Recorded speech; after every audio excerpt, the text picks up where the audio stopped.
The day they announced the Olympic shortlist, Matilda Clark was already sitting in her car, parked just outside the National Athletics Training Centre in Sheffield. The radio hummed softly, but she barely heard it. Her phone vibrated with congratulatory messages from teammates, or rather, former teammates, as names were being read on air. Her name never came up. Matilda had trained for 12 years for that single moment. She had run through snow, through pain, through nights where she taped her ankles herself because the physiotherapist had gone home. She had earned her place by sweat and record-breaking consistency. Everyone in the athletics community thought her selection was a certainty. Everyone except her coach. Coach Victoria Hale, Britain's most celebrated female athletics coach, known for her steely discipline and her long line of medal-winning protégés, had personally signed off on the final selection list. And Matilda knew the truth. It wasn't her performance that kept her out of the team. It was her refusal. Victoria Hale was the kind of woman who inspired devotion. She was in her mid-40s, tall, blonde, and built like someone who'd never known rest. Her eyes were sharp and assessing. Her voice could turn from encouragement to command in seconds. A former sprinter herself, she turned to coaching after an injury ended her athletic career prematurely. Over 2 decades, she'd built a reputation as the woman who could turn average runners into Olympic champions. In British athletics circles, her approval could make or break a career. Sponsors listened to her, so did the media. When she spoke, journalists took notes as though recording scripture. To the public, she was a national treasure. To Matilda, she became something else entirely. When Matilda first joined the national training camp at 19, she considered it an honor to be under Hale's guidance. She, grown up watching her on television, her athletes hoisting medals and giving tearful thanks. The first few months were exhilarating. Hale was strict but fair, attentive but distant, the perfect balance, Matilda thought. She pushed Matilda harder than anyone else, and that attention felt like a badge of honor. Then the tone changed. It began with compliments, personal ones, not professional. "Those legs will carry you to Paris, Matilda," Hale once said during a late-night training session, "but you've got to learn to make people notice you before they see your speed." Matilda laughed it off. She was used to blunt comments in sports, but Hale began inviting her to extra sessions, private training after the others had left. "You've got potential, but I can't shape it in a crowd," Hale would say. At first, Matilda said yes, she wanted to be the best. But soon, she began dreading those sessions. They were intense, emotionally more than physically. Hale would push her until she cried, then console her with unsettling gentleness. "You're special, Matilda, I don't do this for everyone." It was confusing, manipulative, and suffocating. But in the hierarchy of British athletics, you didn't say no to Victoria Hale. The moment of refusal came one cold February night, after a closed-door training review at Hale's home office. Hale had been drinking wine. Matilda noticed the bottle as soon as she walked in. The conversation began with talk of race times, then drifted, as it sometimes did, into personal territory. "You don't realize how beautiful you are when you run," Hale murmured. "You could have the whole country cheering your name, Matilda, but you've got to let go of that wall you've built. Let me help you." Matilda felt her throat tighten. She laughed nervously, trying to steer the conversation back to training, but Hale stood up, walked around the desk, and rested a hand on her shoulder. That was when Matilda stood up and left. She didn't scream, she didn't confront her. She just picked up her bag and said quietly, "I think I should go." Hale said nothing as she left, just that cold, unblinking stare that Matilda would remember for months. The next morning, everything changed. Training schedules shifted without notice. Matilda's sessions were cancelled due to adjustments. Her equipment requests were ignored. Physiotherapy appointments were mysteriously rescheduled. When selection trials began, her race times were consistently excluded from official reports. When she asked why, an assistant shrugged. "Coach's orders." Her teammates grew distant. The few who sympathized whispered that she'd fallen out with Hale, which was career suicide in British athletics. By the time the Olympic list was finalized, Matilda's name had disappeared from every roster.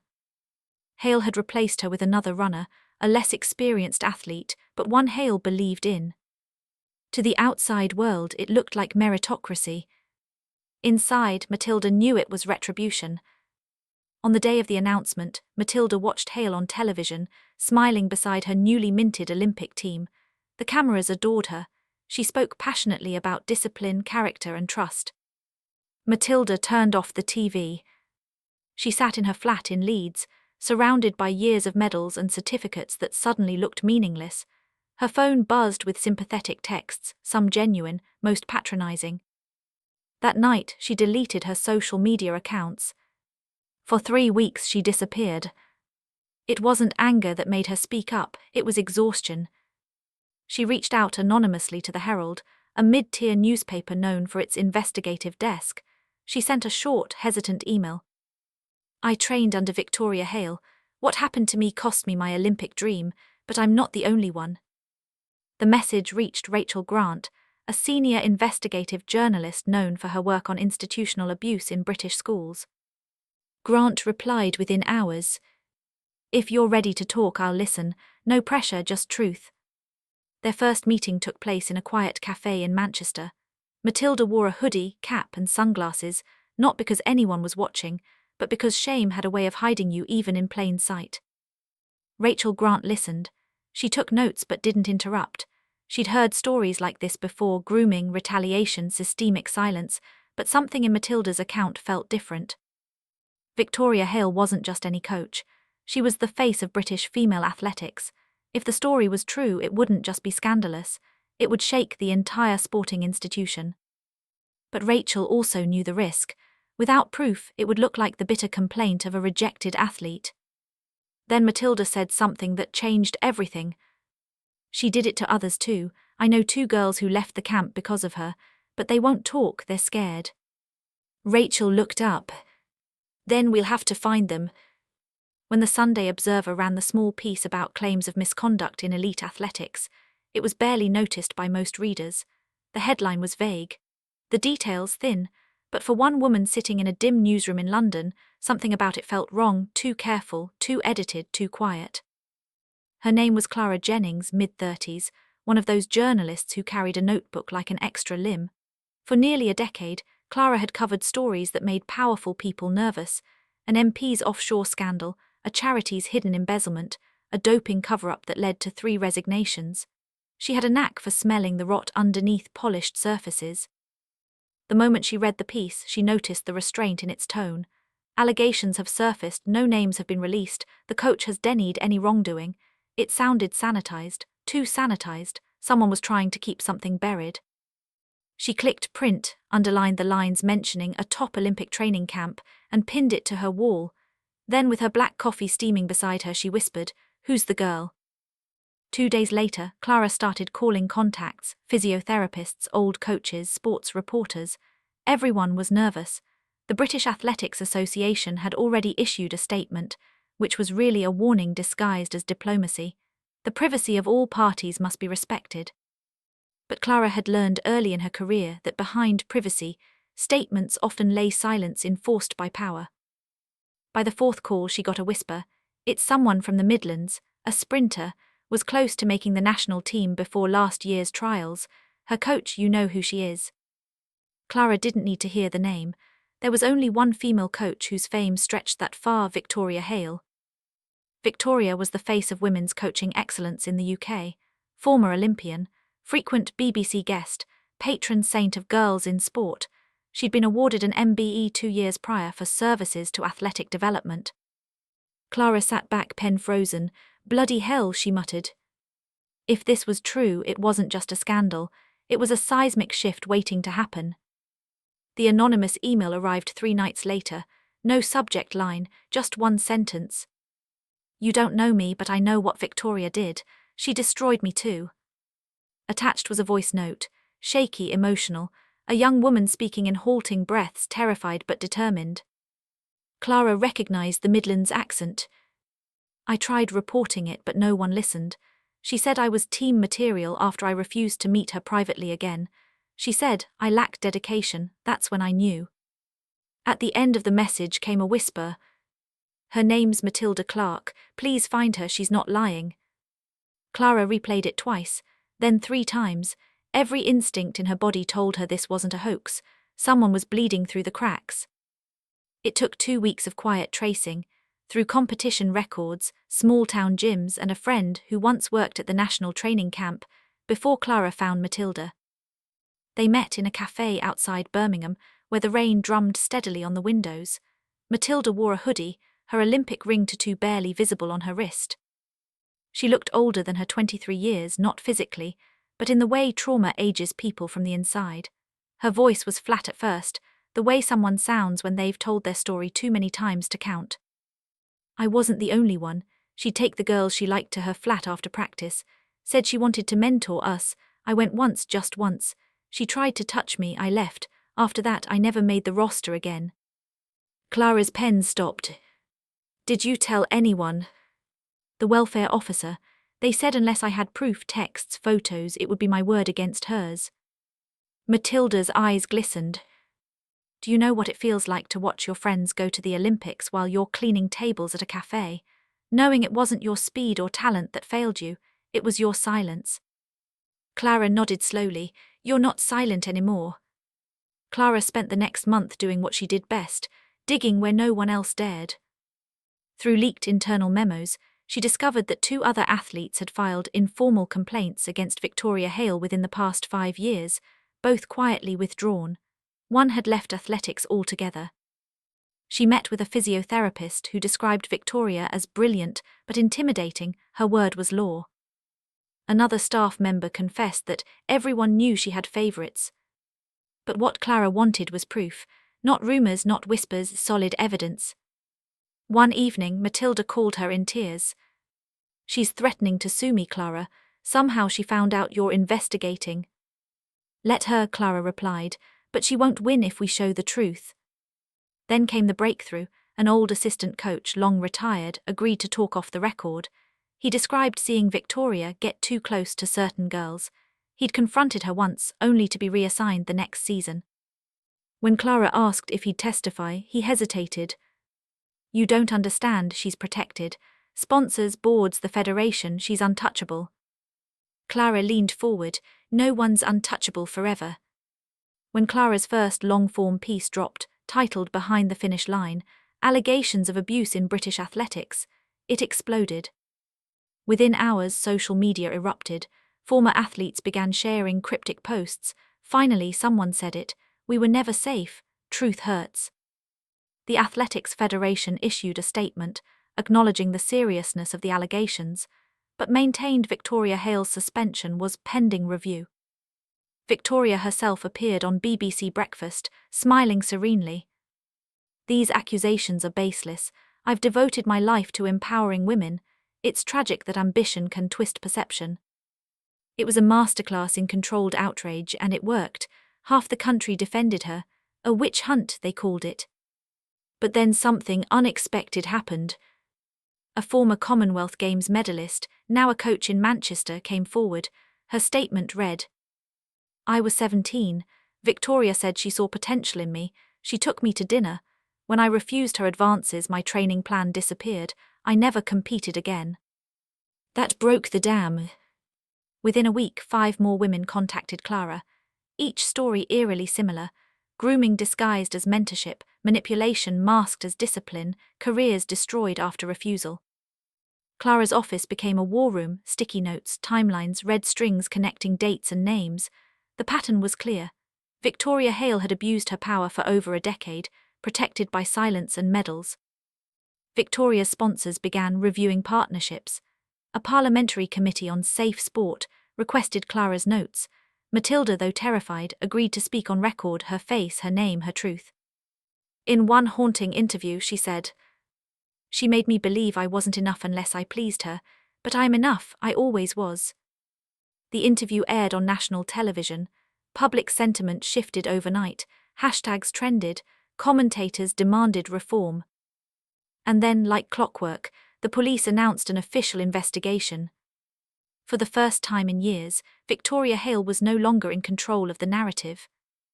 That night, Clara walked home through the drizzle, exhausted but burning inside.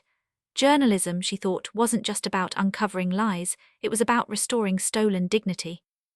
She opened her laptop and typed the opening line for her next piece. In British athletics, gold wasn't the only thing being polished. Reputation was too, until one young woman refused to shine quietly. She paused, smiled faintly and hit save. For the first time in a decade, Victoria Hale wasn't standing at the front of a training field. She was standing before the cameras, not as a mentor, but as a suspect. The air outside the courthouse was thick with drizzle and fury. Reporters swarmed, microphones thrust forward like spears. Flashbulbs popped. Protesters waved placards that read "Protect athletes, not predators," and "No more silence in sport." Victoria, impeccably dressed in a navy coat, her platinum hair perfectly swept back, walked briskly with her lawyer's chin up. She didn't look broken. She looked angry. The perfect performance of control. Inside the crowd, Matilda Clark stood at a distance, flanked by Clara Jennings and two other survivors. Her hoodie was pulled up, her fingers trembling as she gripped her phone. When Victoria's eyes briefly swept in her direction, Matilda felt her stomach turn. That same gaze, cold, calculating, the gaze that once decided who got to chase Olympic dreams and who was quietly erased. When Clara's second exposé dropped, the gold that glittered too bright, power, silence and abuse in British sport, it didn't just trend, it detonated. Television networks replayed Matilda's interview on a loop. Radio hosts debated the fall of a legend. Suddenly, every Federation official who had once praised Victoria was deeply concerned. A parliamentary inquiry into safeguarding in sport was announced within days, and by the end of the week, 3 other national-level coaches were also suspended pending investigation. For years, the system had been airtight, a perfect loop of success, sponsorship and silence. But Matilda's courage, amplified by Clara's journalism, had turned a hairline crack into a chasm.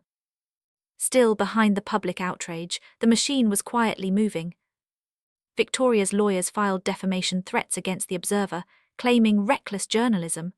Her PR team flooded social media with photos of her coaching young girls, smiling, safe, family-like.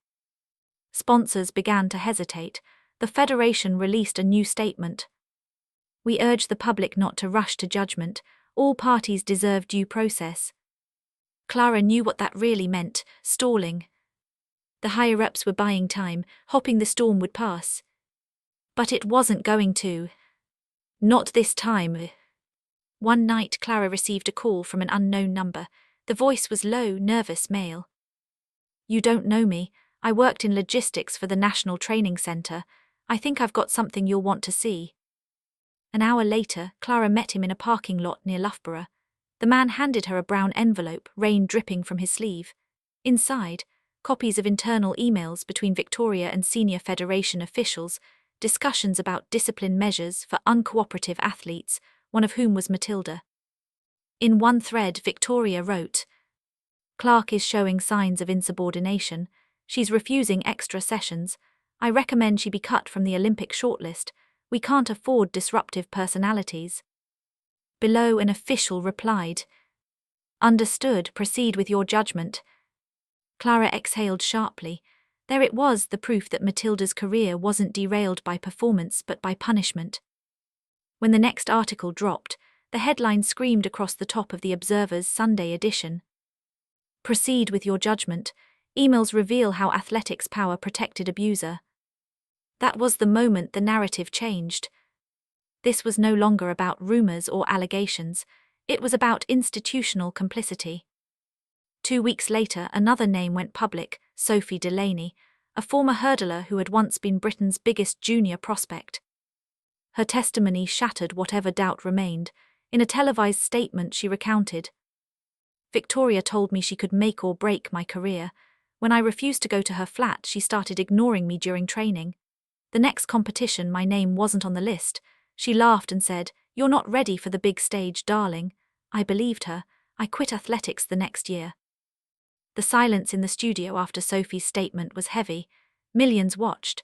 And the next morning, the sports minister called for a full-scale inquiry into misconduct in coaching. The Federation suspended Victoria indefinitely.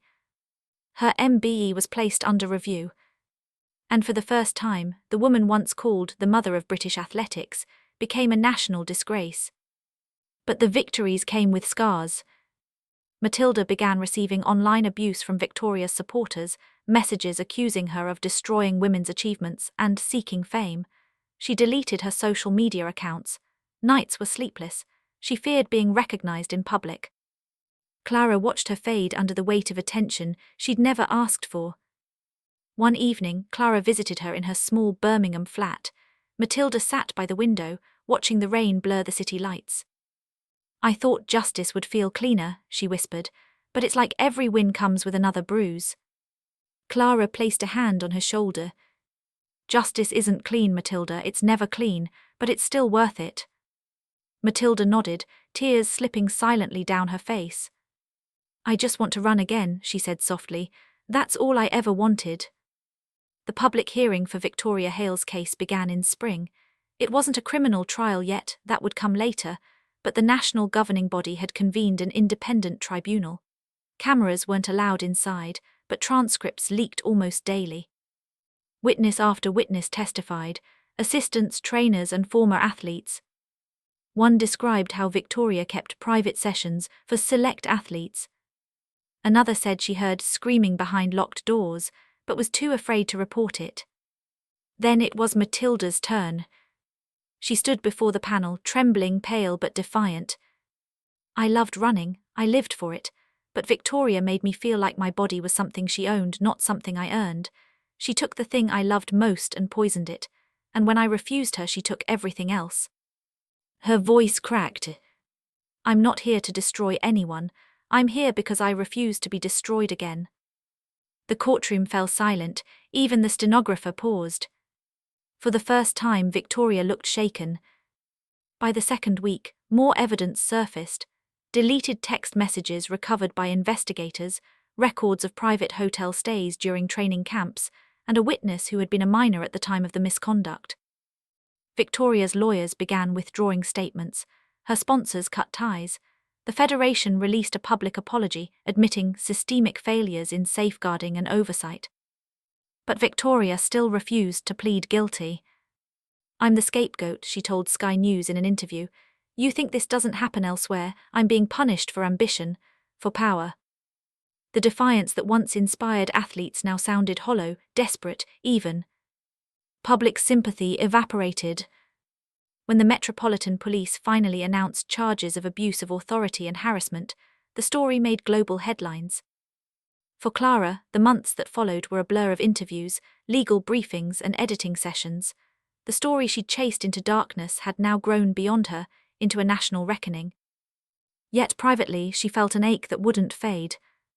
In one of her notebooks, she wrote, "We exposed her, but what about the next Victoria? How many others are still out there, with smiling faces and secret grave of ambition beneath their careers?" She tore the page out and slipped it into a folder marked Safe Sport Project. Because she knew the real work had just begun. It came on a grey Tuesday morning. Victoria Hale was found guilty of multiple counts of abuse of authority and harassment, and sentenced to 10 years in prison. The judge's words were sharp and deliberate. "You weaponized mentorship to manipulate and destroy. You turned ambition into fear. This court finds your actions a betrayal not only of individuals, but of an entire generation of athletes." Outside the courthouse, cameras flashed as Victoria was led away in handcuffs. For once, she didn't look composed. She looked small. Matilda watched from across the street. She didn't cry, she didn't smile. She simply closed her eyes and breathed. For the first time in years, the air didn't taste like fear. Months later, Clara visited a local athletics meet in Birmingham. She found Matilda at the edge of the track, stopwatch in hand, coaching a group of teenage girls. Their laughter echoed across the field. Matilda turned and saw her. "Didn't think you show," she said, smiling. "Wouldn't miss it," Clara replied. As the girls raced down the lane, Matilda's voice rang out, strong, encouraging, alive. "Run with your heart, don't let anyone tell you where it stops." Clara watched quietly, then turned to leave. In her next feature, titled The Fall Before the Flame, one woman's fight to reclaim the track, she ended with a single line. In a world built to silence her, Matilda Clark found her voice and taught others to run with it. When the cell door clanged shut behind Victoria Hale, a quiet ripple moved through British athletics, not of celebration but of reckoning. For decades, the system had been gilded with medals and patriotism, blind to what festered beneath. But now, with the fall of its brightest star, the entire foundation had to answer for what it had allowed to grow in the shadows. And at the heart of it all stood Matilda Clark, no longer the silenced athlete, but the voice that had forced a nation to confront its reflection. In the months following the verdict, life didn't instantly feel lighter for Matilda. Freedom from fear didn't erase the scars of humiliation, lost years, and sleepless nights spent replaying everything she might have done differently. Every time she scrolled through photos of the Olympic team from that year, the one she should have been part of, she felt a stab of grief. The faces were familiar. Some of them had looked away when she was struggling, others had whispered apologies when the truth came out. Trauma, she realized, didn't vanish with justice, it just changed shape. But the difference now was that she wasn't fighting alone. Messages poured in daily from girls in sports academies, women in corporate jobs, even retired athletes who'd suffered in silence for years. They thanked her. They called her brave. Some sent stories of their own pain, handwritten letters smudged with tears. One note stood out. It was from a 14-year-old track hopeful in Manchester. "I want to be like you, not because you ran fast, but because you stood still and spoke when no one else did." Matilda folded the letter neatly and kept it in her wallet. It was her quiet reminder that survival itself was an act of defiance. Across London, Clara Jennings watched the aftermath unfold from her newsroom desk. Her stories had sparked not just a trial, but a transformation. The National Safeguarding in Sport Inquiry began its hearings 3 months after Victoria's conviction. It was the first of its kind, a cross-sport examination into the cultures of silence, favoritism, and abuse of power that had infected elite training systems. Clara sat through most of the hearings, notebook in hand, sometimes trembling with anger. Testimonies from athletes across gymnastics, swimming, and football echoed the same refrain. "We were told to obey. We were told to be grateful. We were told to be quiet." It wasn't just about Victoria anymore. It was about a culture that had learned to mistake fear for discipline. In one hearing, a senior coach admitted under oath that Victoria had been protected because she delivered results. Clara scribbled a line in her notes. "Winning medals became more important than protecting people." When her editorial went live later that week, it carried that sentence as the headline, and it hit like a hammer. Parliament announced a new athlete protection bill. Safeguarding officers were to be independently appointed, not hired by federations. Mandatory background checks, anonymous complaint channels, and stricter oversight of training camps became law. For the first time, the machinery began to change. It started with one session, a community coaching program for underprivileged girls in Birmingham. Matilda had been invited by a friend to just talk about resilience, but when she stepped onto the old red tartan track and heard the rhythmic slap of sneakers, something inside her stirred. When the girls asked her to show them how the pros start, she laughed awkwardly at first. Then, barefoot and hesitant, she crouched at the starting line. The whistle blew and her body moved before her mind could protest. She wasn't chasing gold this time, she was chasing freedom. The wind hit her face, her heart thundered, and as she crossed the line, gasping, she realized she was running for herself again. That day, Matilda decided she wouldn't let her story end as a tragedy. She registered a small non-profit, Run Free UK, dedicated to mentoring young female athletes and training coaches on ethics and emotional safety. Within a year, Run Free UK partnered with schools across 5 cities. Matilda spoke at events, appeared on panels, and helped rewrite coaching guidelines for national athletics programs. The same federation that once ignored her now asked her to lead their new athlete empowerment initiative. Her acceptance was measured, not vindictive. "I'll do it," she told them, "but this time we build it right." Meanwhile, Victoria Hale's world faded into grey. In prison, stripped of the spotlight and applause, she refused interviews and spent most of her time alone. Former colleagues distanced themselves. Her biography was pulled from shelves. Sponsorships deleted her photos. The empire she'd built on dominance and fear had collapsed into silence. But even in disgrace, she tried to hold on to her narrative. When a journalist managed to speak to her through a legal intermediary, she reportedly said, "I created champions, I was strict, not cruel, they just couldn't handle discipline." The quote circulated briefly, and then disappeared. The world had moved on and her voice no longer carried weight. For Clara, the victory was bittersweet. Awards and praise followed: the British Journalism Award for Public Interest Reporting, invitations to conferences, interviews on investigative programs. But she also faced the loneliness that comes with truth-telling. The industry loved her story, but few understood its cost. The nights she spent reading survivors' messages, unable to sleep. The backlash from powerful figures who'd once invited her to their press boxes but now refused to return calls. She often thought of Matilda, how both of them had chosen to step into fire, not for fame but for integrity. At one event, Clara was asked what motivated her to keep digging, even when her editors were nervous. She replied simply, "Because the story didn't start with me. It started with a girl who lost everything and chose to speak anyway." By the following summer, British athletics looked different. Safeguarding posters adorned training halls, hotlines were active. Athlete welfare wasn't just a checkbox, it was a department. The Victoria Hale case, as it was now known in every policy manual, became a case study for sports administrators worldwide. Other federations quietly began internal reviews, afraid of being the next headline. Documentaries followed: The Price of Gold, the Matilda Clark story, aired on BBC One, narrated by Clara herself. The final scene showed Matilda at a local track, teaching a little girl to stretch before a race. The girl giggled, "Do you think I can go to the Olympics?" Matilda smiled, "You can go anywhere as long as no one tries to stop you." The audience numbers shattered records.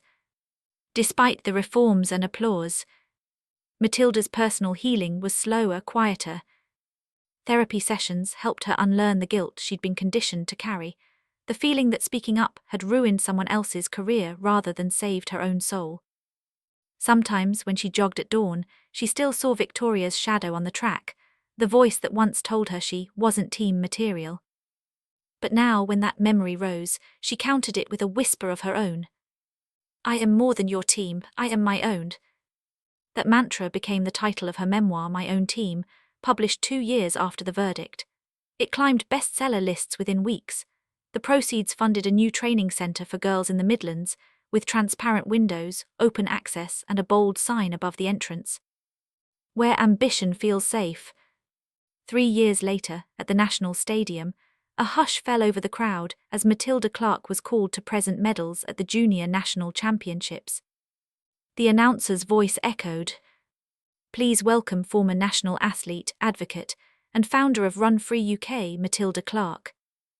As she stepped onto the podium, the same cameras that once captured her humiliation now captured her redemption. Clara watched from the stands, notebook in hand, heart full. She had come not as a reporter but as a friend. Matilda handed the gold medal to a beaming 16-year-old sprinter and whispered, "Never let fear choose your lane." The girl nodded, tears brimming. When the national anthem began, Matilda looked around: the lights, the cheers, the unity. It wasn't about her anymore. It was about what she'd built from the ashes. Later that evening, Clara found Matilda sitting alone by the track, shoes off, toes pressed into the cool synthetic surface. "You did it," Clara said softly. "No," Matilda smiled faintly, "we did." They sat in silence for a while, the kind that comes after long wars, when words feel too small for the journey. Clara finally broke it. "You know, sometimes I think the world only changes because someone refuses to stay broken." Matilda looked toward the finish line, glowing under the stadium lights. "Maybe," she said, "or maybe it changes because someone decides to run again." A year later, the International Olympic Committee formally introduced the Matilda Clause, a global policy requiring every national federation to establish independent safeguarding boards and athlete support systems. Matilda didn't attend the press announcement. She was at a small regional meet, cheering for one of her protégés. But when the news broke, one of the girls showed her the headline on her phone. Matilda smiled quietly. "That's enough," she said. And when the starter's pistol cracked, echoing across the open sky, Matilda closed her eyes, felt the rush of air, and remembered what it meant, finally, to run without fear.